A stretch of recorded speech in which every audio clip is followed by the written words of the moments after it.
श्री शिवाय नमस्तुभ्यम। राधे राधे सभी को। पान के पत्ते का इस तरह से यदि आप प्रयोग करेंगे तो जीवन में जरूर सफल होंगे। हम सबको पता है कि पान के पत्ते का महत्व क्या है। हम पूजा पाठ में भी इसे इस्तेमाल करते हैं।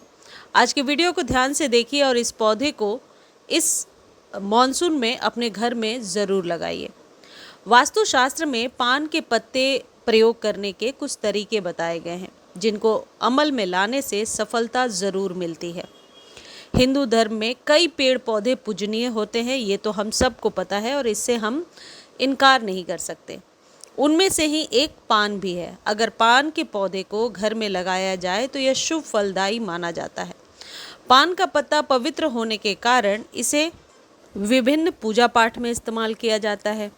पान के पत्ते देवी देवताओं को अर्पित किए जाते हैं। वास्तुशास्त्र में पान के पत्ते का प्रयोग करने के नियम बताए गए हैं। जो इंसान वास्तु नियमों के मुताबिक पान के पत्तों का इस्तेमाल करता है वह अपने घर में ज़रूर सफलता पाता है जीवन में। साथ ही घर में पैसों से जुड़ी दिक्कतों से भी छुटकारा मिलती है। अब यहाँ मैं अपने तरफ से एक बात कहना चाहती हूँ।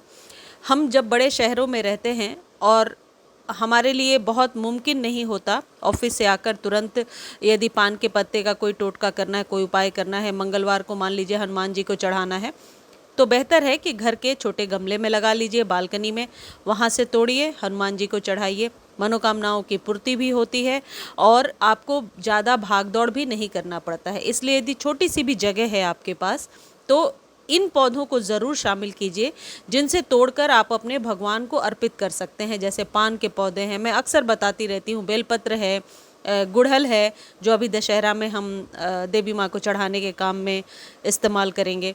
तो इन पौधों को आप अपने घर में लगा सकते हैं। कैसे लगाना है, कैसे देख रेख करनी है, इस पर कंप्लीट वीडियो आपको पता ही है, मेरे एवरग्रीन वाले चैनल पर है, प्रियाज बालकनी में है।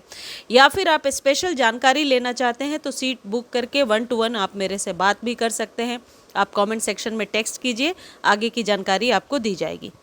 सबसे पहली चीज़, सफलता के लिए पान के पत्ते का प्रयोग कैसे करना है। कई बार देखने को मिलता है कि कठिन परिश्रम के बाद भी इंसान को सफलता नहीं मिलती है। ऐसे में वह निराश और हताश हो जाता है। इसके अलावा कड़ी मेहनत के बाद भी व्यापार भी नहीं बढ़ रहा। तो वास्तुशास्त्र के मुताबिक अगर पान के 5 पत्ते को शनिवार के दिन सुपारी के साथ घर या दुकान में टांग दें, अगर यह काम किया जाता है तो जीवन में ज़रूर सफलता मिलती है। आप हनुमान जी को भी मंगलवार या शनिवार को पान के पत्ते की माला बना करके चढ़ा सकते हैं। जो कच्चा सूता आता है जो पूजा पाठ में हम इस्तेमाल करते हैं, उससे आप 5 या 11 पान के पत्तों को बांध दीजिए, इस पर राम राम लिख दीजिए और हनुमान जी को अर्पित कीजिए। अगला है सकारात्मक ऊर्जा के लिए कैसे प्रयोग करें। वास्तुशास्त्र के मुताबिक पान का पत्ता इंसान के मन में सकारात्मक ऊर्जा फैलाने का काम करता है। ऐसे में अगर किसी व्यक्ति के मन में नकारात्मकता भर गई है, नेगेटिव हो रहा है, डिप्रेस हो रहा है या फ्रस्ट्रेट हो रहा है कोई आदमी, तो उस आदमी का नज़र उतारिए पान के पत्ते से। साथ ही अगर पान के पत्ते पर गुलाब की पंखुड़ी रखते हैं तो भी नज़र दोष से आप छुटकारा पाते हैं। अब घर में सुख समृद्धि के लिए कैसे इस्तेमाल करें। पान के पत्ते से घर में सुख समृद्धि आती है। इसके लिए व्यक्ति को पान के बीड़े से हनुमान जी का भोग लगाना चाहिए। वैसे मैं आपको बता दूं, हनुमान जी का प्रिय होता है पान के पत्ते। आप अपने रोज के पूजा में भी हनुमान जी को इसमें लौंग इलायची रख करके चढ़ा सकते हैं। बाद में कई लोग पूछते हैं कि फिर क्या करना है, चढ़ा दिया, भोग लगा दिया, फिर अगले दिन उसको वहाँ से हटा लीजिए, आप अपने गमले में कहीं डाल दीजिए, ये मिट्टी में फिर वापस मिल जाता है। लेकिन झाड़ू ना लगे, उतार कर नीचे ना फेंकें, इस बात का ज़रूर ध्यान रखें।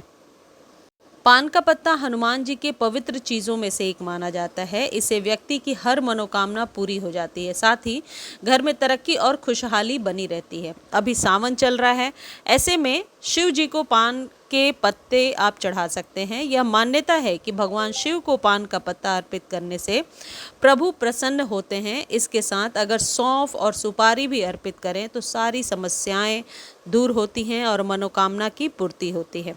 देखिए, एक चीज़ और मैं आपको बता देती हूँ, यदि आप वास्तु नहीं भी मानते हैं तब भी आप इन पौधों को घर में लगा सकते हैं। ये मैं गारंटी कह सकती हूँ कि पॉजिटिव एनर्जी ज़रूर आती है। ये जो भी जानकारी मैं आपको दे रही हूँ मैं कहीं से पढ़कर आपको बताती हूँ, लेकिन मैं इस चीज़ पर यकीन करती हूँ तभी आप तक शेयर करती हूँ। सुनी सुनाई बातें या अपने दर्शकों को, अपने व्यूअर्स को भटकाने का मेरा ऐसा कोई इरादा नहीं है। कई सारे उपाय मैं अपने पर्सनल जीवन में इस्तेमाल कर चुकी हूँ, फिर मैं आपको बताती हूँ। इसमें कोई तामझाम नहीं है। मैं वीडियोज़ नेचुरल जो मेरे बालकनी या टेरेस पर है वही वीडियोस आपके साथ शेयर करती हूँ। इसमें कोई एआई या कोई ऐसा स्पेशल इफ़ेक्ट मैं नहीं डालती हूँ। मुझे उम्मीद है ये ओरिजिनल नेचुरल चीज़ आपको पसंद आती होगी। मेरे वीडियोस को प्लीज़ आप लोग सब्सक्राइब ज़रूर कीजिए और फेसबुक पर जाकर एक बार फॉलो ज़रूर कर दीजिए। सबका लिंक डिस्क्रिप्शन में दिया हुआ है। धन्यवाद।